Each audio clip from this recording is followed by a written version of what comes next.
Welcome to the Tech Egg. Don't get scrambled. Enjoy the video. You start by confirming prerequisites and then launching Space Engine immediately. You install the version you need and grant admin rights so assets unpack correctly. Once done, set resolution to 1920x 1080 and high textures to see planets. Make sure to bind movement keys, WASD, and mouse look now so navigation feels natural. You'll also toggle full screen or windowed mode depending on performance. These first actions get you into the simulation fast and avoid later rework.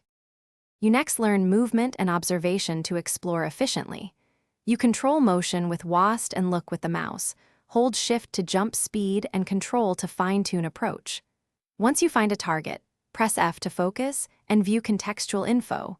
Press N to open the navigation panel and enter coordinates or object names.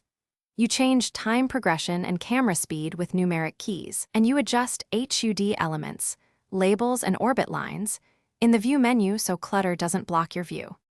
You finish by refining visuals and learning recovery steps to stay productive.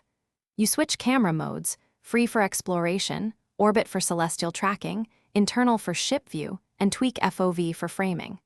Once you have a view you like, save it with bookmarks and capture screenshots using F11 or your hotkey. If performance hiccups appear, lower LOD or texture size and enable VSync, and then update GPU drivers. These fixes usually resolve stutter or missing textures, so your session continues smoothly. Thanks for watching. Consider subscribing if I helped unscramble your problems.